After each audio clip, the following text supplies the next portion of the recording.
Perhaps we've hidden the entrance.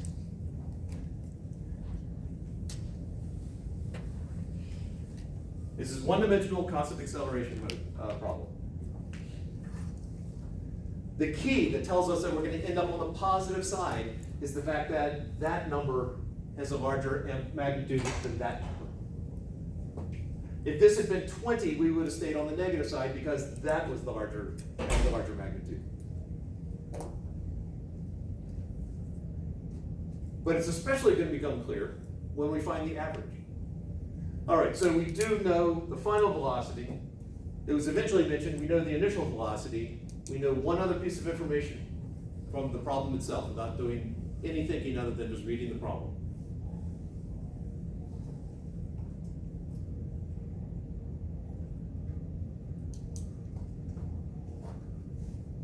The acceleration. Yeah. Now, sometimes I give a problem like this, and then I will ask, what's the final velocity? What's the initial velocity? What's the acceleration? And they're written right in the problem. If I do that, and I usually do this, not always, sometimes I forget, I put a little gift icon next to it. If you see a gift icon next to a problem, it usually means the answer is right in the problem itself. Requires no math. All right. So if we start out at negative 30 meters per second and we end up at 50 meters per second, what is the average velocity?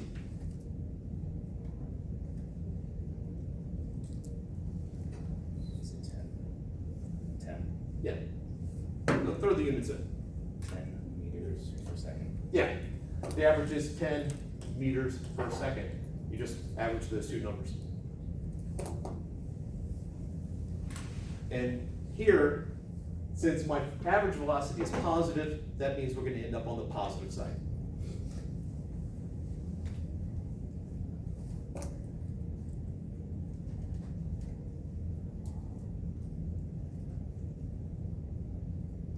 And now, time.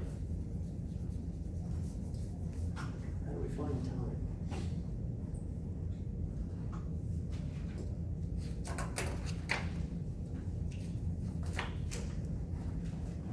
How do we find time? Change of velocity over change of time. Yeah. Acceleration is the change vector. Change in velocity over change in time. The acceleration we know is 7. What is the change in velocity?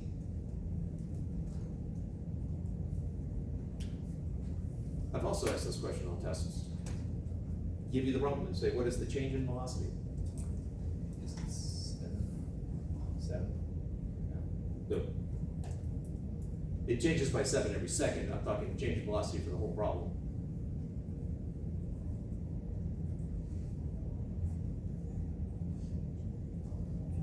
How do you find change? Besides looking in the calculations. The difference? Yeah. Which one do we subtract from which? I don't think it matters in this case. It does, because if you subtract the wrong way, then you'll end up with time that doesn't make any sense.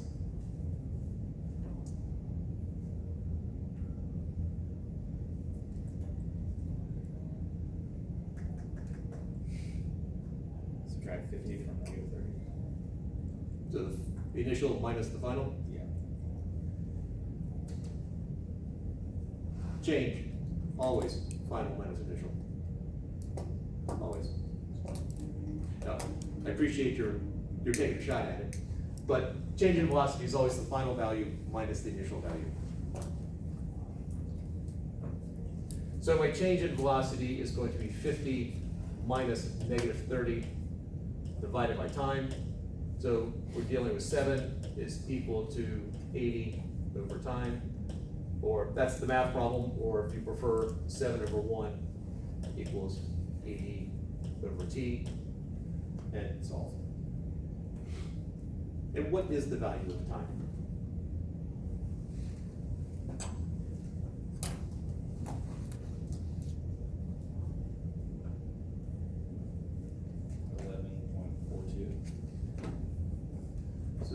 11.42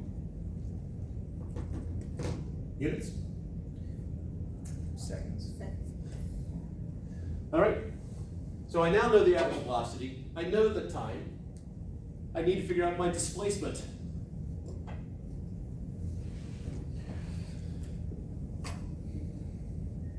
So how do you find displacement? The velocity average times time. Yeah, you just multiply them. And so you end up with 114.2 seconds. Not seconds, I don't know where that came from, meters. I didn't hear, what did we multiply by? Average velocity times time.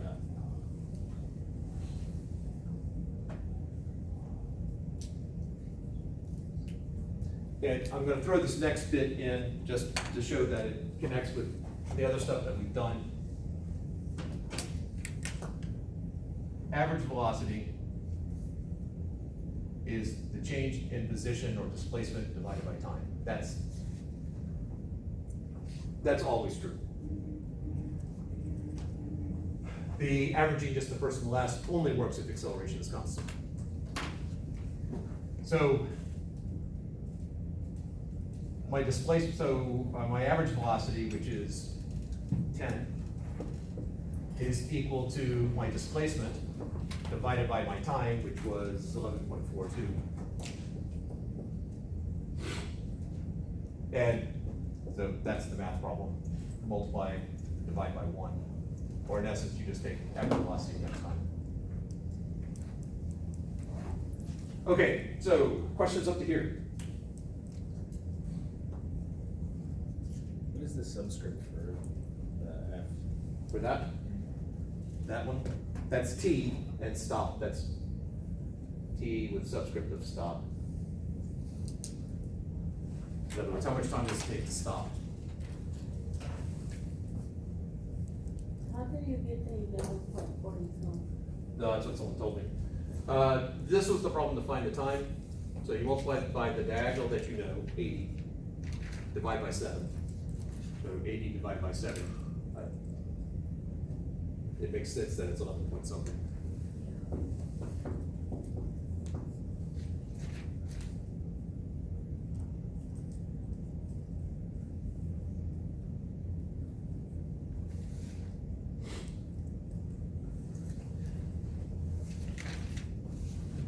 All right, the time it takes to stop.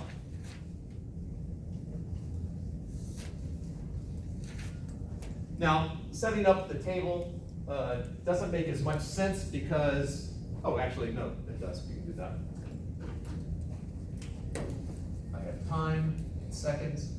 I have my velocity in meters per second. So 0, 1, 2, 3, 4, 5, 6, however long we need to do it. My velocity starts out at -30, and it will change by 9 meters per second every second, the acceleration. So after 1 second, what is the velocity? -21. Say it again. -21. After 2 seconds, -12. it is so nice that the class has such faith in you. Other people can play. After 3 seconds, -3.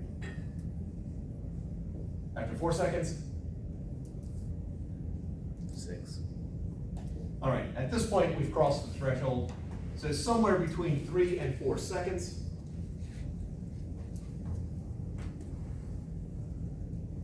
Closer to 3 than 4. Anyone have a gut feeling what it's gonna be?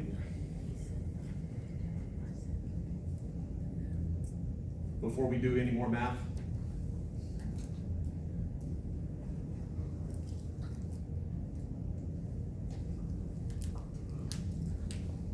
Then let's do more math.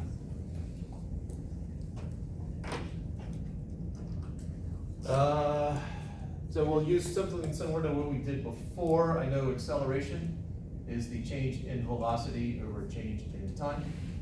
This is 9 equals final velocity, I'll just stay with A for now. A is equal to final velocity minus initial velocity divided by time. 9 is equal to 0 minus negative 30 divided by time. So 9 equals 30 divided by time. So there's the math problem, or if you prefer fractions, 9 over 1 is equal to 30 over t. Our time is just equal to 30/9, which is 3.3 p. Jennifer. To get from negative 30 to negative 21, are we adding 7? Or what are we doing? Yeah, that's what I was gonna. Oh, it's 7, Yeah. not 9. So I used 7 over there, fortunately. Yeah, this should be 7. So then that, So, So what you're saying is Juan was wrong about all of these. Nobody else was playing, so. Yeah, no, I appreciate your believing me when I said it was 9. All right, back over here. The acceleration, as contrary to rumors prior, is not 9 meters per second squared, but 7 meters per second squared. So it changes by 7 every second. so it's negative 23 There we go. and then negative 16, negative 9,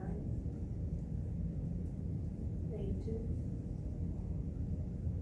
5. All right, so somewhere between 4 and 5 seconds, it's going to stop. That becomes 7.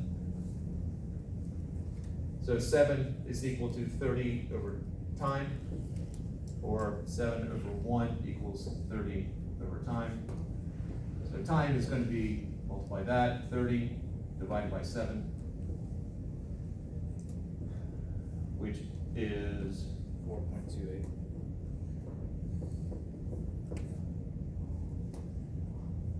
So now have the time. We're gonna mention the same thing that you did. Yeah. Okay.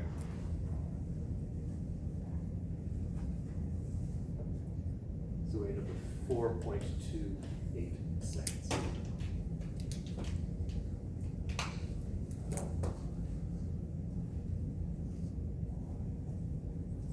Questions up to here?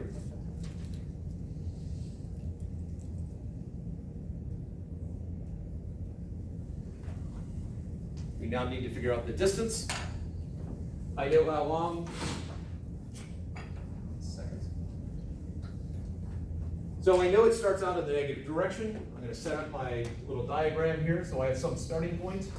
It starts out in the negative direction, it stops, turns around, and it does end up on the positive side. Matter of fact, it is 114.2, that's 114.2 meters there. But I need to figure out how far it goes back.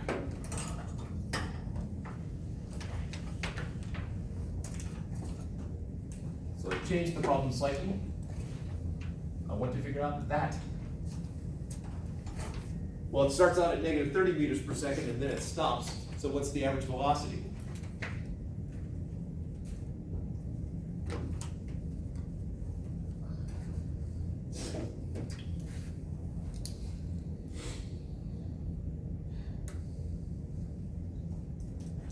Jaleesa just walked in and she's gonna give us the answer.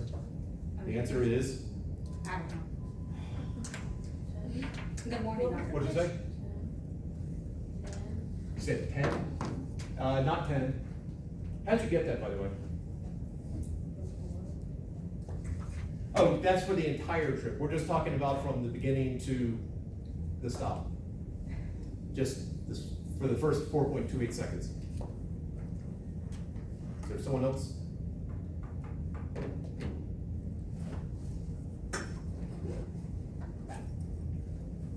We have two ways, constant acceleration, we have two ways of finding average velocity. One of the ways is this formula. Well, it's always, that formula always works unless you don't know something. We don't know average velocity, we don't know displacement, so this one's not gonna work. Or if acceleration is constant, how can we find average velocity?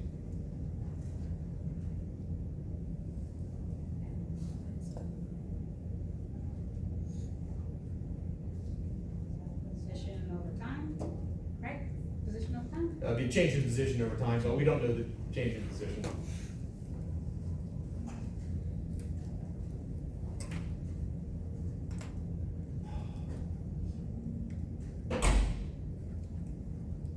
We've done it several times already. I'll wait you out. How do you find average velocity if acceleration is constant?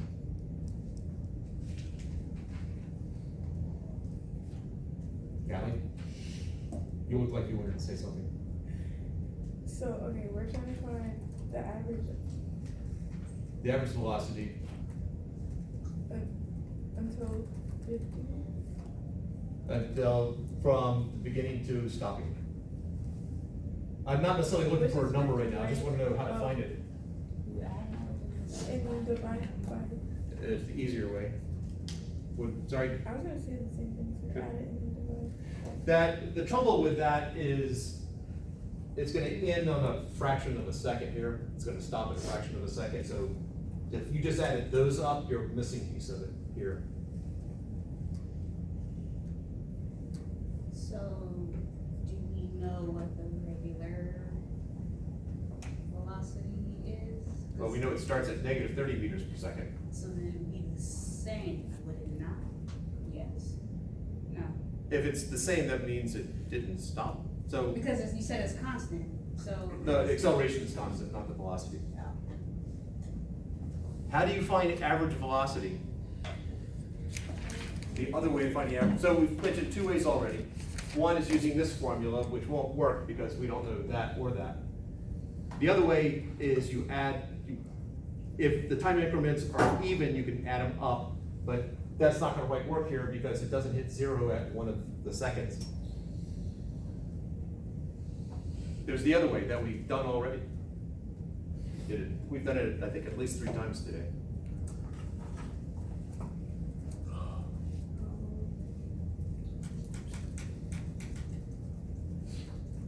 Doing negative 15, Say it again, negative 15, how'd you get that? because it's happening. True.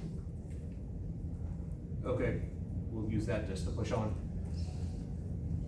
The other way of doing it, to find average velocity, if acceleration is constant, is you take the initial velocity plus the final velocity and divide by 2. You just average the first and the last.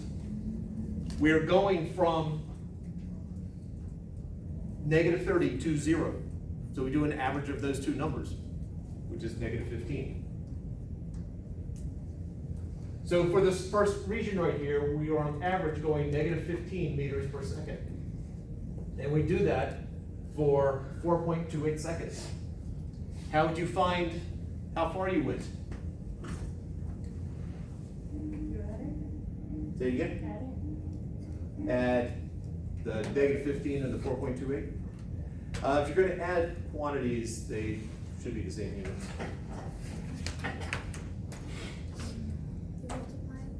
Yes, multiply. If on average they're going negative 15 meters per second for over that 4.28 seconds, well, how far are they going? Just multiply them. So negative 15 times 4.28 is something spectacular.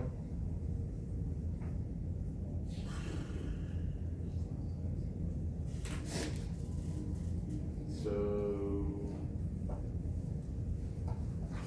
Negative 64.7. 64.2. So, So I travel 64.2 meters in the negative direction, stop, turn around, and I end up 114.2 meters on the positive side. So this is 64.2 meters.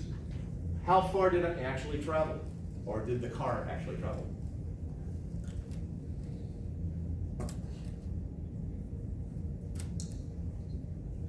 Or how would you do it? Data, What am I adding? 64.2 and 14.2. Sorry? Do you do 64.2 twice? Yes, you do 64.2 twice. Because you've got the 64.2 here, 64.2 back to the start, and then the 114.2.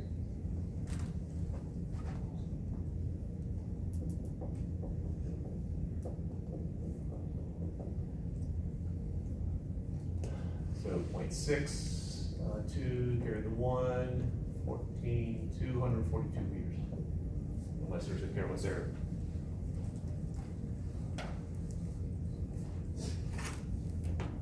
And 6 meters. And so how would you find the average speed?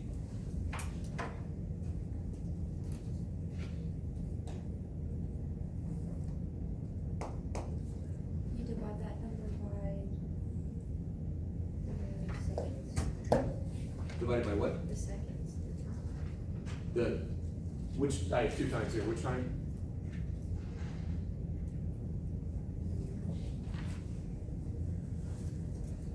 By the average time? There's not an average time. There's the time it took for the entire trip and the time it took just to stop.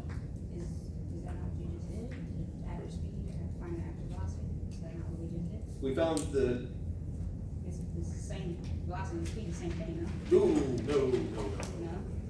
Velocity has a direction. Speed does not. Yeah, okay. Average velocity is displacement over time. Average speed is distance over time. So in this case, my average velocity for the entire trip, because I go out and then back to my starting point and then keep going, this part just cancels each other out because I went the same amount that way as I went this way to get to my starting point. So that doesn't matter. All I care about is where I end up relative to where I started, divided by time. Whereas distance doesn't care about the direction, so you went that way, then you went this way, then you end up over here. So that's take all that into account. But to figure out what do we divide by, which time?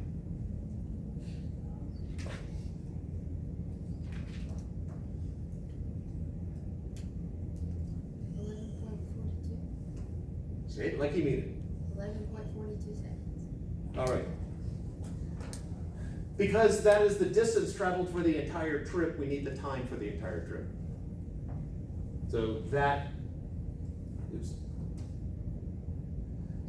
that divided by this. And you end up with somewhere around 20 meters per second.